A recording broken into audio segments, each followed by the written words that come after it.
نحمده ونستعينه ونستغفره ونؤمن به ونتوكل عليه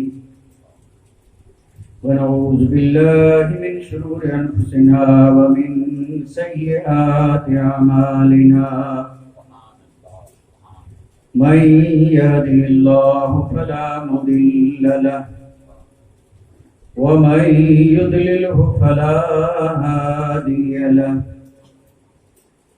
ونشهد أن لا إله إلا الله وحده لا شريك له ونشهد أن سيدنا ومولانا محمدا عبده ورسوله أما بعد أعوذ بالله من الشيطان الرجيم بسم الله الرحمن الرحيم ربنا اغفر لنا ولإخواننا الذين سبقونا بالإيمان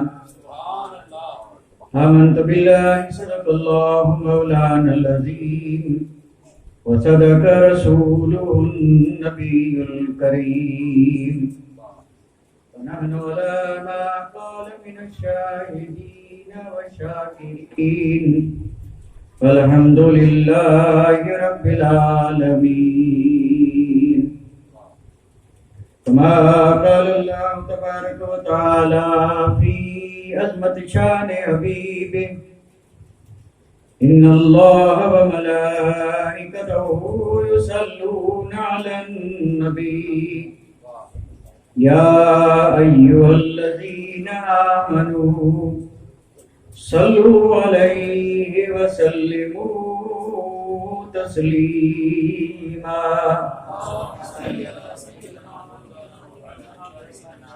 اللهم صل على سيدنا مولانا محمد وعلى آل سيدنا مولانا محمد وبارك وسلم صلاة وسلام عليك يا رسول الله صلاة وسلام عليك يا حبيب الله گرامی قدر ذی وقار لائق ست عظیم و تکریم مشائخ اعظام سادات ذوی الاحترام گرامی قدر ذی وقار علماء اعظام محترم و مکرم سامعین کرام عزت مآب خواتین اسلام، آج کی یہ نورانی عرفانی بابرکت محفل جسے ایصال ثواب کے لیے منعقد کیا گیا ہے، اور اس پاک محفل میں آپ اور ہم صرف اور صرف یہی عظیم مقصد لے کر کے حاضر ہوئے ہیں، ہم مل بیٹھ کر کے اللہ تبارک و تعالیٰ کی بارگاہ میں آقا انعامدار تاجدار مدینہ کی توسل اور تصدق سے یہ دعا مانگیں گے کہ اللہ تبارک و تعالیٰ اپنے حبیب کے صدقے میں ہم سب کی مغفرت فرمائے، تمام مومنین مومنات مسلمین مسلمات مرحومین اور مرحومات کی مغفرت فرمائے، اور بطور خاص جس مرحومہ کے ایصال ثواب کے لیے اس بزم پاک کو منعقد کیا گیا ہے، اللہ تبارک و تعالی مرحومہ کی مغفرت فرمائے، ان کی قبر کو جنت کے باغوں میں سے ایک باغ بنائے، پسماندگان کو صبر جمیل عطا فرمائے، اور اللہ تعالیٰ انہیں جنت الفردوس میں اعلیٰ مقام فرمائے۔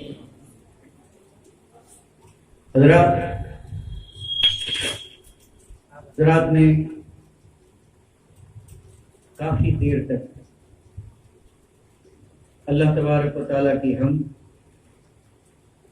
اور آقا نامدار تاجدار مدینہ کی پاک اور مقدس نعتیں، اور اس کے بعد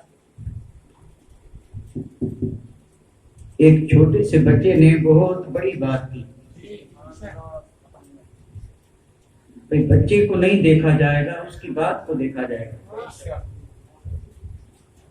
اللہ تعالیٰ توفیق دے، اور اگر ہم اس پہ عمل کریں تو آج کی ہماری اس محفل کے لیے اتنا ہی بیان کافی، کیونکہ اثر کرنے کے لیے ایک قطرہ کافی ہے، اثر نہ کرے تو رات بھر کا رونا بیکار ہے۔ اللہ تبارک و تعالی ہمیں اپنے محبوب کے صدقے میں یہ توفیق رفیق عطا فرمائے کہ ہم حق بیان کریں اور حق کو غور سے سن کر کے اور اس پر عمل کرنے کی کوشش کریں۔ اور ہمارے الاؤنسر صاحب نے اعلان کرتے ہوئے دو ایک لفظ میرے متعلق انہوں نے بیان کیے، یہ ان کا حسن ظن ہے۔ انہوں نے فصیح اللسان بھی کہا اور انہوں نے شعلہ بیانی کا بھی ذکر کیا، لیکن میں آپ حضرات کی خدمت میں پہلے ہی سے عرض کرتا چلوں کہ شعلہ بیانی کی ضرورت نہیں ہے، اور جہاں جیسی ضرورت ہو وہاں پر ویسی ہی چیز کا ذکر کیا جائے تو یہ بہتر ہے۔ اب حالات کو آپ دیکھیں تو اب یہاں شعلہ بیانی کی ضرورت نہیں ہے۔ اس وقت موجودہ حالات جو ہیں اس میں شعلہ بیانی کی ضرورت نہیں ہے۔ ان حالات میں تو قرآن مجید کی ایک مقدس آیت پر غور و فکر کرنے کی ضرورت ہے۔ اللہ تعالیٰ اگر توفیق دے ہم سمجھے ہوئے پڑھے ہوئے لوگوں سے پوچھیں۔ ابھی یہاں آپ حضرات کی خدمت میں آنے کے بعد یہ آیت میرے ذہن میں آئی اور میں نے سوچا اشارتاً اس کو ذکر کر کے اور آگے بڑھیں۔ یعنی اس وقت ضرورت کس امر کی ہے، اور میں نے حالات کا کوئی تفصیلی جائزہ نہیں لیا کیونکہ حالات تو سب کے سامنے، اور اس وقت جو حالات ہیں اس سے شاید ہی دنیا کا کوئی آدمی ہو جو بے خبر ہو۔ اس طرح کے حالات بنے ہوئے ہیں۔ ان حالات کو دیکھتے ہوئے میں نے کہا شعلہ بیانی کی ضرورت نہیں، اس آیت پر سوچنے کی ضرورت ہے۔ اور وہ آیت یہ ہے أَلَمْ يَأْنِ لِلَّذِينَ آمَنُوا أَن تَخْشَعَ قُلُوبُهُمْ لِذِكْرِ اللَّهِ۔ اللہ تعالیٰ نے ارشاد فرمایا ایمان والو، یہ دنیا کے عام انسانوں کا ذکر نہیں ہے، اللہ اکبر، ایمان والے اپنے قسمت پہ نام کریں۔ بھئی کسی اور کے لیے یہ چیز ہو یا نہ ہو، لیکن رب فرما رہا ہے أَلَمْ يَأْنِ لِلَّذِينَ آمَنُوا، کیا ایمان والوں کے لیے اب بھی وہ وقت نہیں آیا؟ اب یہ ایک جملہ ہے اور میں یہ چاہتا ہوں کہ آپ ذرا اس کو ذہن میں جگہ دیں، یعنی پہلے حالات پہ نظر رکھیں، اور یہ الگ بات ہے کہ وہ حالات یہاں پیدا نہیں ہوئے، یہ بھی رب کا کرم ہے۔ اب آپ حضرات کو میں ان حالات سے کیسے سمجھاؤں کہ جو حالات ہم نے دیکھے وہ آپ نے دیکھے بھی نہیں ہیں، یہ بھی سمجھ میں نہ آنے والی بات۔ آپ ان حالات سے ابھی میں کہہ رہا ہوں بے خبر ہے، اور اللہ تعالیٰ بزرگوں کے یہ بزرگوں کا سایہ ہے جو ہمیں اس طرح محفوظ رکھے ہوئے ہیں، لیکن حالات اتنے خراب ہو چکے ہیں تو ان حالات کی نظر رکھتے ہوئے میں عرض کر رہا ہوں۔ رب فرما رہا ہے کہ ذرا ان حالات کو دیکھ کر کے پھر اپنے نفس سے پوچھو اے ایمان والے، کیا اب بھی وقت نہیں آیا؟ أَلَمْ يَأْنِ لِلَّذِينَ آمَنُوا أَن تَخْشَعَ قُلُوبُهُمْ لِذِكْرِ اللَّهِ، اللہ کے ذکر کی طرف جھک جائیں، کیا اس کا وقت ابھی بھی نہیں آیا؟ اور اب نہیں آیا تو کب آئے گا؟ اب اگر نہیں آیا تو کب آئے گا؟ یعنی اس قسم کے حالات جھنجھوڑ کر کے ایمان والے کو کہہ رہے ہیں کہ ایمان والے آ جا، وقت آ چکا ہے، اپنے آپ کو بدل، غلط روی کو چھوڑ کر کے راہ راست پہ آ۔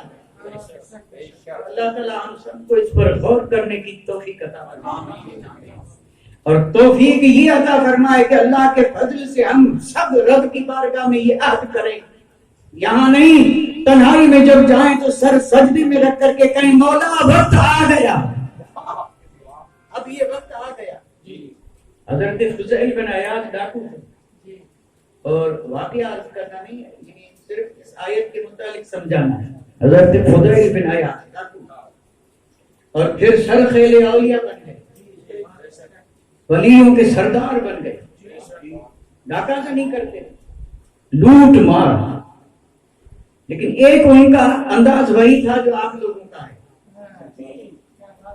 امیروں سے لوٹ کے غریبوں کو دے دیتے، امیروں سے لوٹ کے غریب، اور ان کا خیال یہ تھا خود نہیں دیتے ہیں تو اس طرح لے کے دے دیں، اور یہ رب کا بھی نظام ہے۔ اگر کوئی بندہ خوشی سے اللہ کی راہ میں خرچ نہیں کرتا تو ایسے حالات بن جاتے ہیں کہ اسے دینا ہی پڑتا ہے، چاہے ڈاکٹر کو دے، دینا ہی پڑتا ہے، چاہے کوئی لوٹ کر کے لے جائے۔ تو فضیل بن عیاض ڈاکو تھے، اور پھر ڈاکہ زنی کیسی، راتوں کو گھروں کی چھتیں توڑ کے اور جاتے تھے اور مال لوٹ لیتے تھے۔ ایک گھر کی چھت پہ چڑھے، اوپر سے چھت توڑنے لگے، اندر میں بیٹھنے والا قرآن کا تلاوت کرنے والا کوئی اللہ والا، اسے کوئی پتہ نہیں کہ کیا ہو رہا ہے، اسے کیا خبر کہ مال کہاں ہے، دھن کہاں ہے، گھر کہاں ٹوٹ رہا ہے۔ لو لگی تھی، اللہ کرے ایسی لو لگ جائے، اور جب لو لگ جاتی ہے تو پھر کوئی چیز رکاوٹ نہیں بنتی، پھر قدم اس راہ کی طرف خود کھینچے چلے، لو لگنی چاہیے۔ اب لو لگی تھی، وہ قرآن پڑھ رہا تھا، اتفاق دیکھیے چھت ٹوٹی، حضرت فضیل نے جب اندر جھانکا تو اتفاق دیکھیے وہ قرآن پڑھنے والا اسی آیت پہ پہنچا،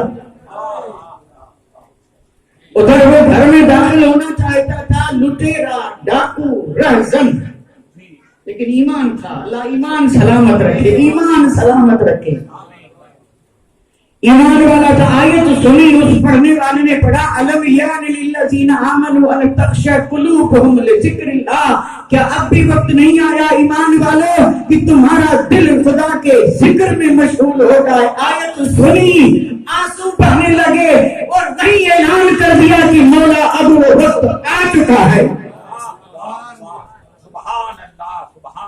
اللہ تبارک و تعالی ہمیں بھی توفیق عطا فرمائے کہ ہم ان حالات کو دیکھ کر کے کہیں مولا اب وقت آ چکا ہے، اب ہم تیرے محبوب کی سنتوں کی خلاف ورزی نہیں کریں گے، اب وقت آ چکا، اب سنتوں پہ چلیں گے، اب ہم غلط راہ کی روی چھوڑ کر کے سیدھی راہ پر آ جائیں گے۔ اللہ تعالیٰ ہمیں ایسی توفیق رفیق عطا فرمائے۔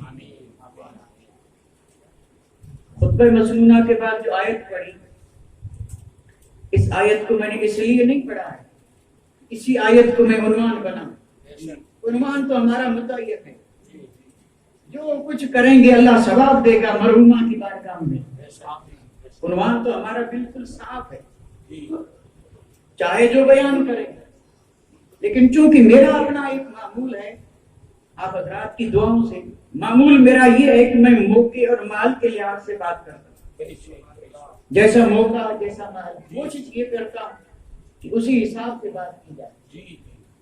تو آج کی اس بابرکت محفل میں اسی موقع اور مال کو دیکھتے ہوئے میں نے بھی یہی طے کیا ہے، اسی کا لحاظ رکھتے ہوئے چند معروضات عرض کر دوں جو بالکل اسی موقع مال کے حساب، تمہید کی تو خیر ضرورت بھی نہیں اور وقت بھی نہیں، لیکن مختصر عرض کرتا چلوں تاکہ بات سمجھ میں آئے۔ ہمارا آخرت پہ ایمان ہے یا نہیں؟ قیامت پہ ہمارا ایمان ہے یا نہیں؟ کسی سے بھی پوچھے، الحمدللہ، اسی کا نام تو ایمان ہے، سب کا ایمان ہے، اللہ مضبوط رکھے۔ آخرت پہ بھی ایمان ہے، قیامت کے دن پہ بھی ایمان ہے، قبر پہ بھی ایمان ہے، اور قبر میں جو ہونے والا اس پہ بھی ایمان ہے۔ اب ہمارے سامنے دو چیزیں ہیں، ایک ہے عالم شہادت اور ایک عالم آخرت۔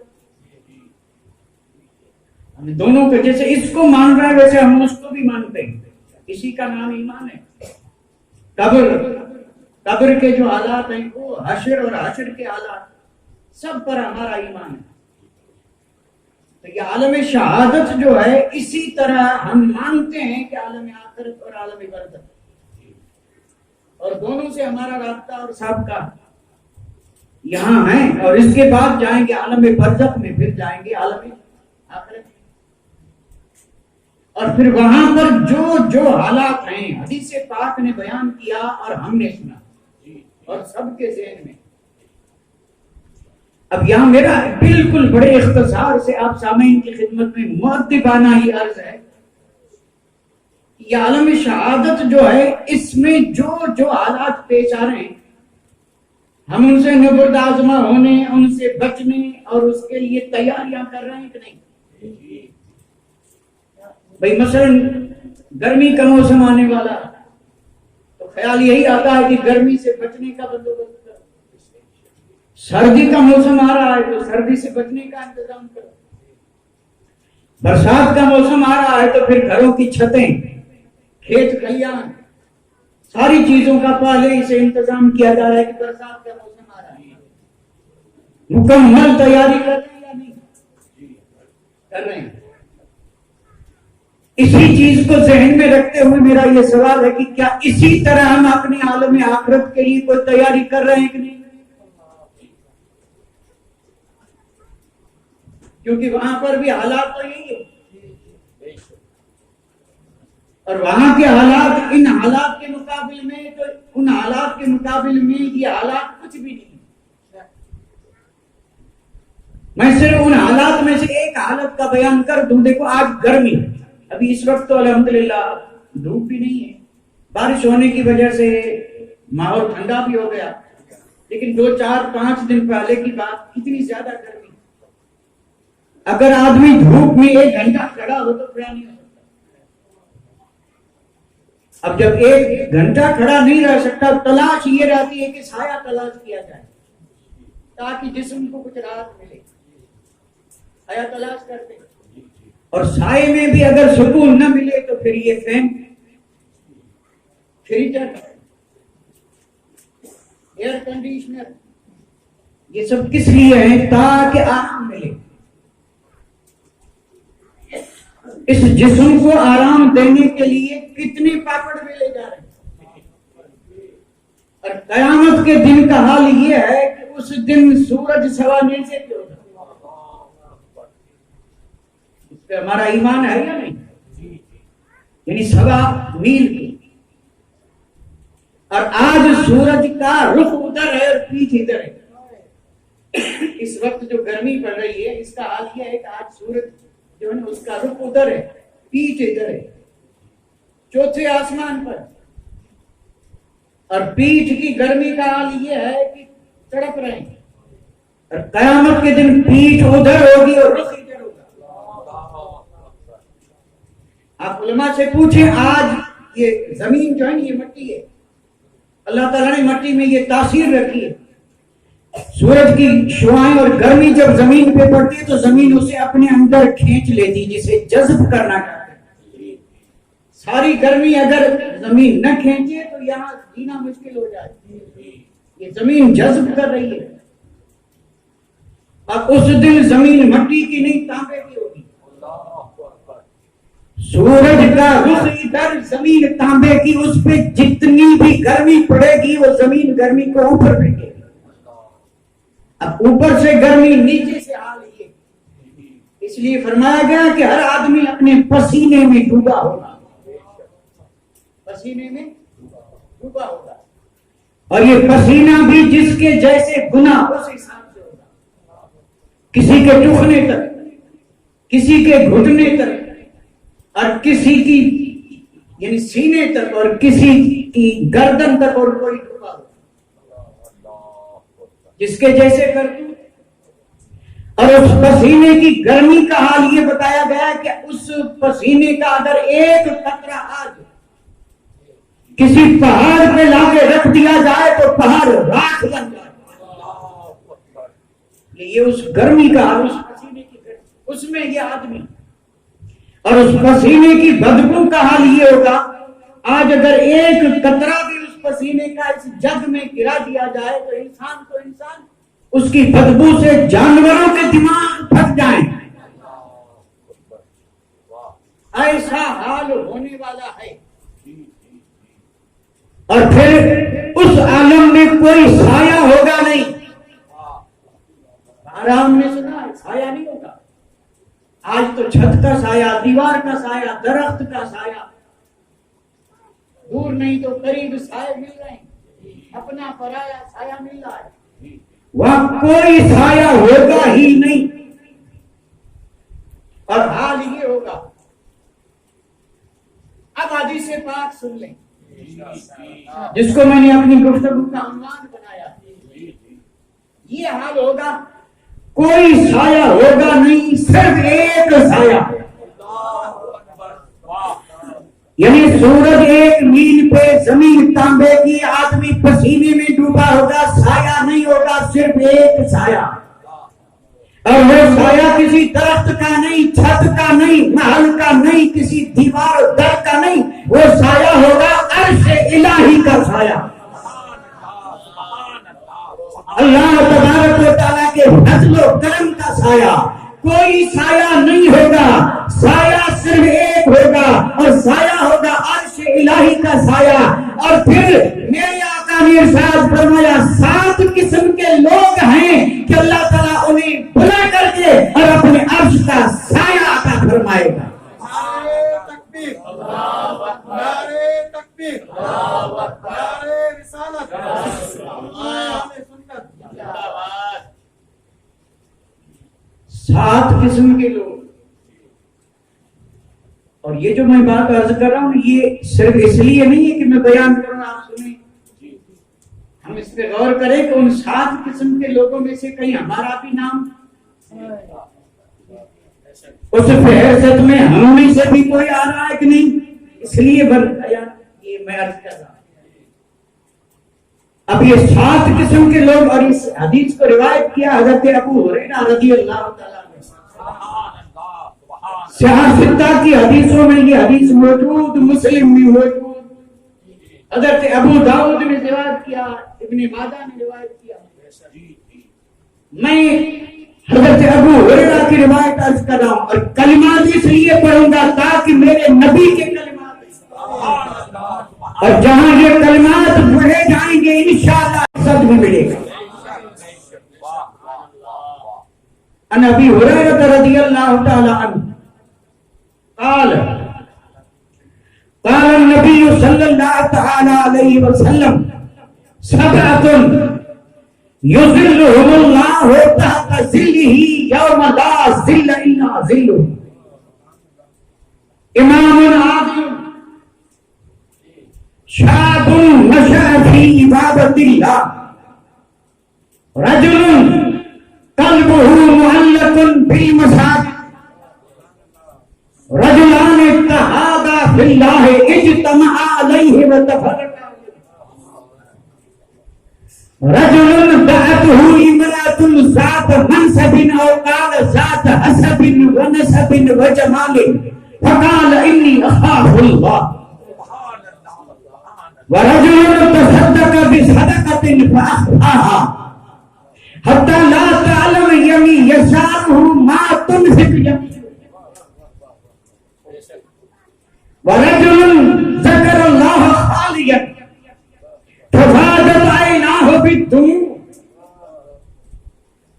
او كما قال النبي صلى الله تعالى عليه وسلم۔ یہ میں نے میرے آقا کی حدیث پڑھی، اور اس حدیث پاک میں ذکر ہے ان خوش نصیبوں کا، اللہ اکبر، ان کامیاب لوگوں کا، زندگی کامیابی اور کامرانی سے گزارنے والے اور رب کے عرش کا سایہ حاصل کرنے والے ان خوش نصیبوں کا۔ میرے آقا نے فرمایا کوئی سایہ نہیں ہوگا، 7 شخص اللہ کے عرش اور اللہ کے کرم کے سائے میں۔ پھر میرے آقا نے فرمایا دیکھو حدیث اتنی طویل ہے صاحب، اس میں یہ جو 7 شخص ہیں اگر ان 7 کا ذکر کیا جائے تو یہ 7 تقریریں بنتی ہیں ہمارے حساب سے۔ باقی تو میرے آقا کا جو یہ مقدس بیان ہے یہ وہ سمندر ہے جس کا کوئی کنارہ نہیں، لیکن میں اپنے حساب سے کہہ رہا ہوں یہ 7 تقریریں ہیں جس کو میں ایک ہی تقریر میں بیان کرنے کی سعادت حاصل کر رہا ہوں۔ میری نظر صرف اس بات پہ ہے کہ میرے آقا کا فرمان ہے، اور آج ہم یہی امید لے کے آئے ہیں کہ جو کچھ ہم نے کاوش کی ہے رب اس کے صدقے میں قبول فرمائے۔ اور جنہوں نے ان مشکل حالات میں بھی اس طرح کا انتظام کیا، اللہ ان کے حوصلے کو بلند کیا، اللہ تعالیٰ مرحومین کے درجات کو بلند فرمائے، مغفرت بھی فرمائے۔ اس مرحومہ بچی کے بارے میں جب میں نے یہ سنا کہ یہ پکی نمازی اور حالت نماز میں ان کا وصال ہوا، کیا یہ کچھ نصیبی کم ہے؟ اس وقت جب یہ حال سنتے ہیں تو وہ حدیث پاک نظر میں آتی، میرے آقا نے فرمایا دنیا میں جس کا وصال یا جس کی انتقال جس حال میں ہوتا ہے، محشر میں اٹھے گا اسی حال میں۔ علماء سے پوچھ لیں، اور اگر یہ نہ ہوتا تو بزرگ دعا نہ مانگتے، بڑے بڑے بزرگوں نے دعائیں مانگی، مولا جب موت آئے تو تیری بارگاہ میں نماز میں دعائیں مانگی، اور رب نے جس پہ کرم کیا اسے اس طرح ہی عطا فرما دیا۔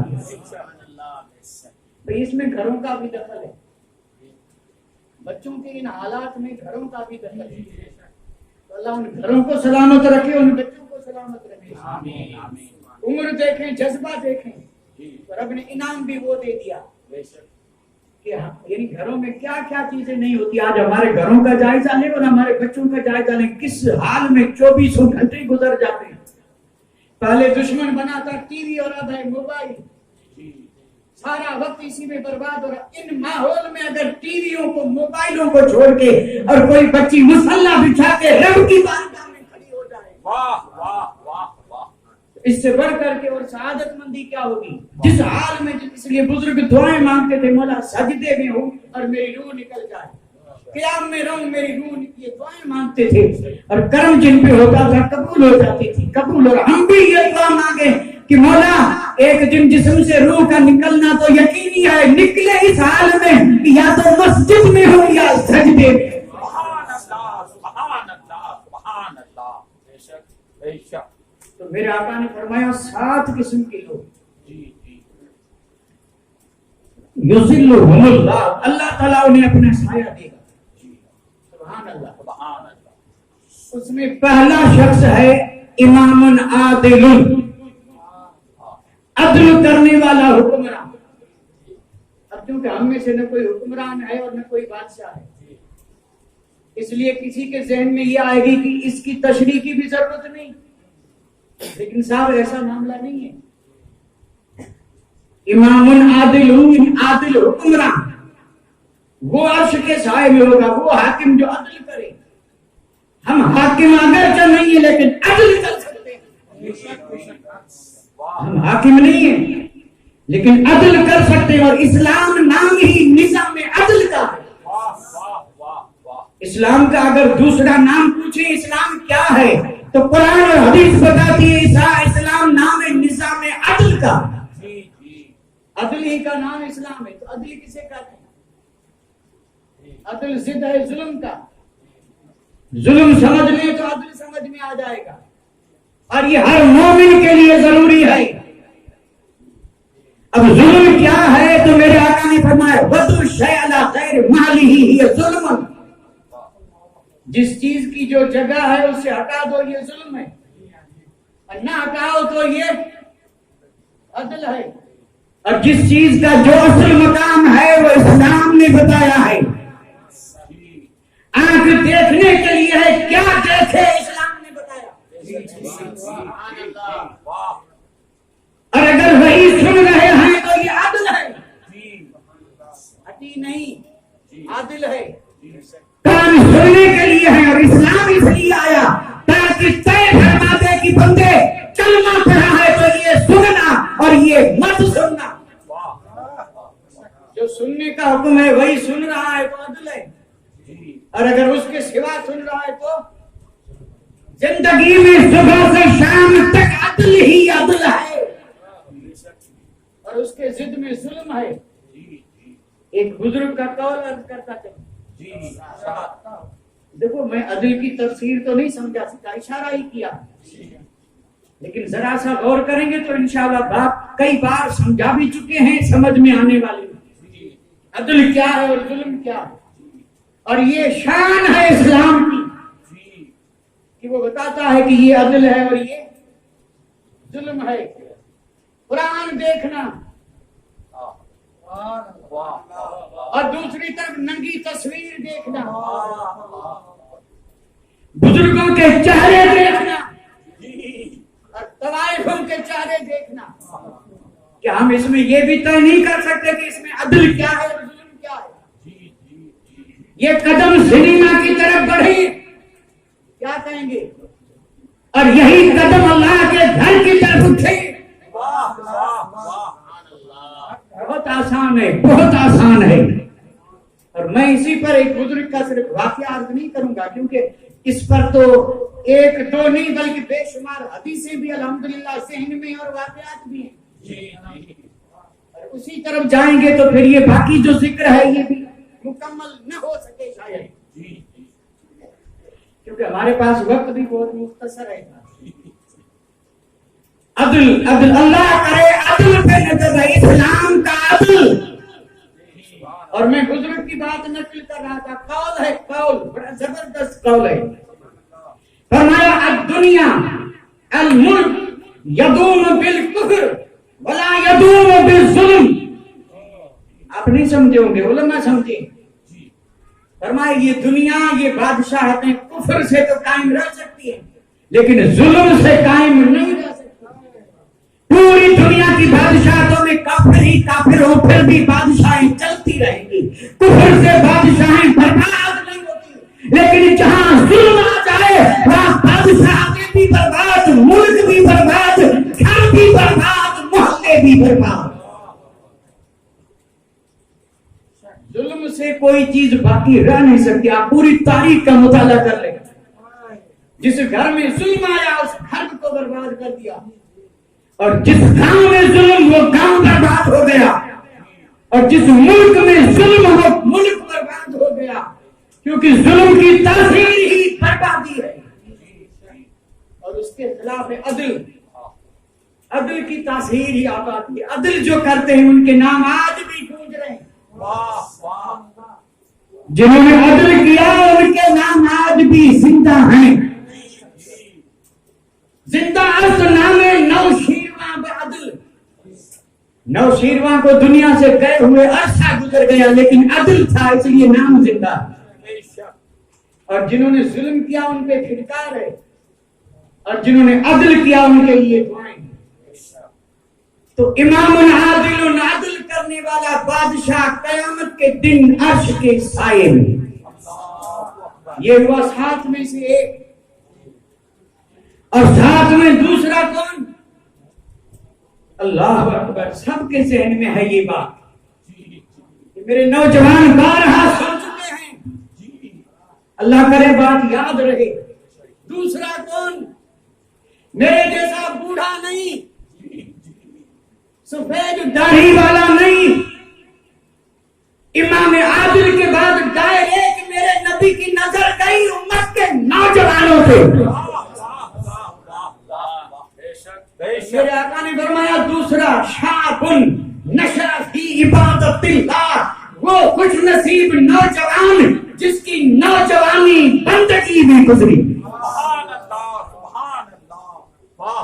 وہ ہر نوجوان نہیں، زندگی میں جتنی بھی اتار چڑھاؤ ہیں اس میں نوجوانی بھی ایک عجیب چیز ہے. امنگیں اسی میں، جذبے اسی میں، شرارتیں اسی میں، بے راہ روی اسی میں، دماغ ایک دم آسمان میں اسی میں، کسی کی نہ سننا یہ سب اسی میں، نہ معلوم کیا کیا ہے جو نوجوانی کروا رہی ہے. اور ان ساری چیز کو چھوڑ کر کے اگر کوئی آ جائے رب کی بندگی میں تو رب کی رحمت نے جھوم کر کے کہا میرے محبوب کی امت کے نوجوان، تو نے تیری ساری خواہشیں جب پاؤں تلے کچل کے میرے نبی کے فرمان پر نظر کرتے ہوئے بندگی میں زندگی گزارنا شروع کی ہے تو بوڑھے تکتے رہیں گے، عرش میں تجھے میرا سایہ ملے گا. رسالت علماء اہل سنت فیضان محمودی شاب نشأ فی عبادت اللہ. اور ایک حدیث پاک میں میرے آقا نے فرمایا 1000 بوڑھے توبہ کریں اور ایک نوجوان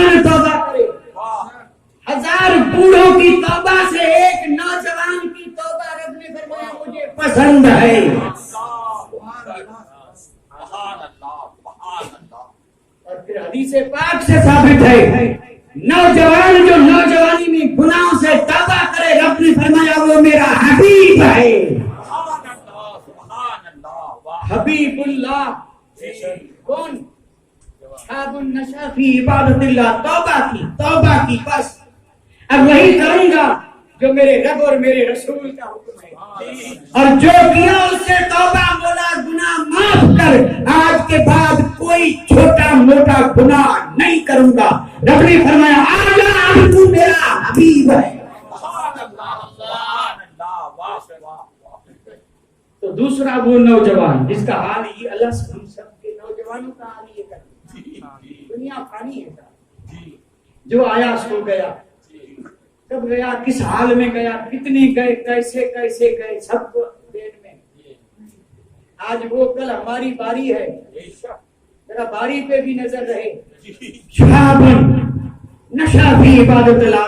ایسے نوجوانوں کی حکایتوں سے کتابیں بھری پڑی. اب کس کو ذکر کیا جائے کیونکہ ابھی تو دو ہی ہیں اور باقی تو سب باقی ہیں. دوسرا نوجوان. تیسرا کون؟ تو میرے آقا نے فرمایا جس دن کوئی سایہ نہیں ہوگا اللہ اپنے عرش کا سایہ دے گا اس شخص کو رجل قلبہ معلق بالمساجد.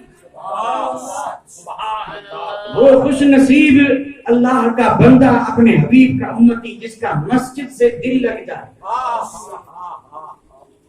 کس سے؟ محلوں سے نہیں, امپورٹڈ گاڑیوں سے نہیں, باغات سے پارکوں سے نہیں, اللہ کے گھر سے دل لگ جائے. سبحان اللہ سبحان اللہ. اور میں صرف ایک جملہ ہی عرض کر دوں کہ جس کا دل اللہ کے گھر سے لگتا ہے وہ یا تو اسے آباد کرتا ہے اور یا اسے بناتا ہے. مسجد سے جس کا دل لگ جائے یا تو وہ دن بھر مسجد میں رہ کے اور نمازیں پڑھ کے مسجد کو سجدوں سے آباد کرتا ہے کیونکہ عرش کا سایہ چاہیے, اور یا پھر سجدے بھی کرتا ہے اور جہاں مسجد نہیں وہاں بناتا ہے. جس نے آباد کیا اس کو سایہ ملا اور جس نے بنایا اسے جنت میں محل ملا. من بنا للہ مسجدن, جس نے اللہ کے لیے مسجد بنائی, بنا اللہ لہو بیتن فی الجنہ. ترمذی کی حدیث ہے. ادھر اس نے گھر بنایا ادھر اللہ نے اس کے لیے جنت میں محل بنا دیا. بنائے گا یہ نہیں بنا دیا. گھر والا دنیا میں چل رہا ہے اور مکان اسماعیل وہاں بن چکا. سبحان اللہ سبحان اللہ. تو ظاہر بات ہے جو بن چکا تو دیر آنے والے کی ہے, آئے اور گھر میں جائے. بے شک واہ سبحان اللہ. مجھے یہاں یہ کہنے کی کوئی ضرورت نہیں کہ کون سجدوں سے آباد کر رہا ہے, کس نے دولت خرچ کر کے بنائی, کوئی ضرورت نہیں. اور میں یہ اس چیز کا عادی بھی نہیں کیونکہ ان لوگوں کے کام اللہ کے لیے ہوتے ہیں سب جانتے ہیں. اللہ قبول فرمائے. آمین. رجل قلبہ معلق بالمساجد, جس کا دل مسجد میں اٹکا رہے. یہ لفظی معنی کر رہا ہوں. نماز پڑھ کے آیا پھر وہی خیال مسجد کی طرف ہے کہ زور میں پھر جانا ہے, کہیں جماعت نہ چھوٹ جائے, کہیں دیر نہ ہو جائے, لگا ہے اپنے کام میں, دل مسجد میں. سبحان اللہ. اس طرح جس کا دل مسجد میں لگے رب نے فرمایا اسے بھی عرش کا سایہ ملے گا. سبحان اللہ سبحان اللہ. اسے بھی اللہ کے لطف و کرم کا سایہ ملے گا. کیوں نہ ملے؟ مسجد رب کا گھر ہے اور اس گھر کو جس طریقے سے بھی کوئی آباد کرے وہ عام آدمی نہیں رہتا, وہ خاص بن جاتا ہے, رب کا پیارا بن جاتا ہے. سبحان اللہ سبحان اللہ. ایک حدیث پاک یاد ہے, جی آپ نے بھی بارہا سنا ہوگا. ایک کالے رنگ کی بوڑھی عورت لیکن تھی صحابیہ. کام کیا کرتی تھی؟ دن میں ایک دو بار آ کر کے مسجد میں جھاڑو دیتی تھی. سبحان اللہ. اور یہ جو دور گزر گیا نا اس میں ہمارے یہاں بھی بہت ساری بوڑھیاں بچے پڑھ کے چلے جاتے, بعد میں آتی اور مسجد کی صفائی کر کے چلی جاتی. ایسی بھی خوش نصیب امائیں اور عورتیں خاتون ہم نے دیکھی ہیں. آج یہ چیز ختم ہو چکی. بوڑھی عورت مسجد کی صفائی، نبی تاجدار مدینہ کا پاک دور مثال ہو گیا. ہوا بھی رات میں صحابہ نے دفن کر دیا. 2-4 دن گزر گئے. ایک دن میرے آقا نے پوچھا میرے جانساروں وہ کالے رنگ والی وہ عورت نظر نہیں آتی جو مسجد کی صفائی کیا کرتی تھی؟ تو صحابہ نے عرض کی یا رسول اللہ اس کا تو وصال ہو گیا، رات ہی رات میں اس کو ہم نے دفن کر دیا. تو میرے آقا نے فرمایا تم نے ایسا کیوں کیا، مجھے تم نے خبر کیوں نہ دی؟ تو کہنے لگے یا رسول اللہ آپ دربار نبوت سوچا کہ کہیں آرام میں خلل نہ پڑے، تھوڑی دیر کے لیے سوئے ہوں اور ہم جا کے جگائیں. یہ ہمت نہیں ہوئی اور وہ ایک عام سی عورت تھی اور ہم نے دفن کر دیا. میرے نبی نے فرمایا عام مت کہنا، معمولی مت سمجھنا. فرمایا وہ عام نہیں بلکہ وہ ایک خاص تھی. اللہ اکبر. اسے اس درجے پر پہنچایا کس نے؟ مسجد نے. بے شک.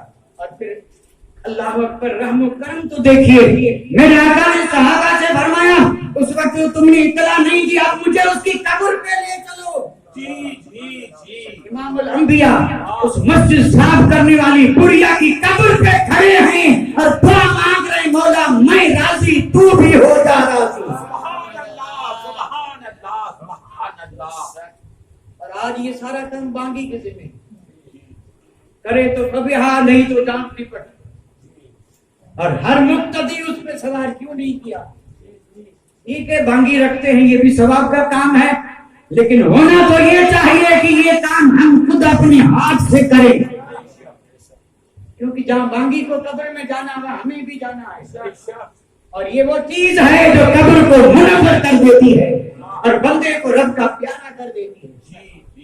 اس لیے جہاں جہاں بھی ایسا کام یہ مقتدی ان کے بچے گاؤں والے کر رہے ہوں تو میں انہیں مبارکبادی پیش کرتا ہوں کہ خوش نصیب ہو. یہ کام کیا کرو اور یہ کام اتنا زبردست ہے.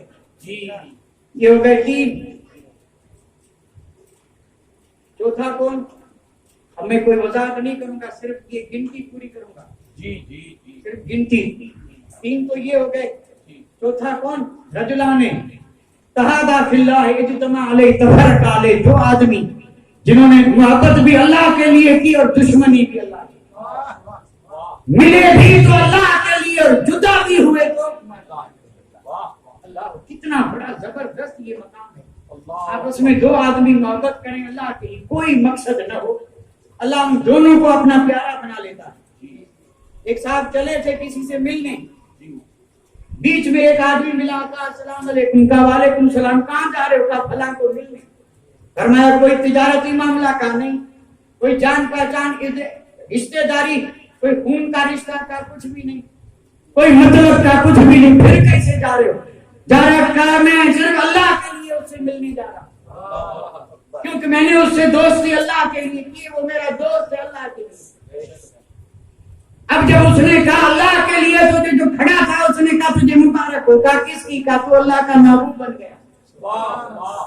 اور جس سے ملنے جا رہا ہے وہ بھی محبوب. اس نے کہا بتا تو صحیح تو ہے کون؟ کہا اگرچہ شکل انسانی ہے لیکن فرشتہ.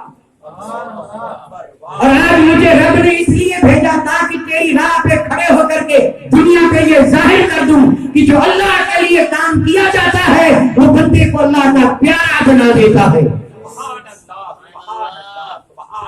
5واں وہ شخص ہے رجل.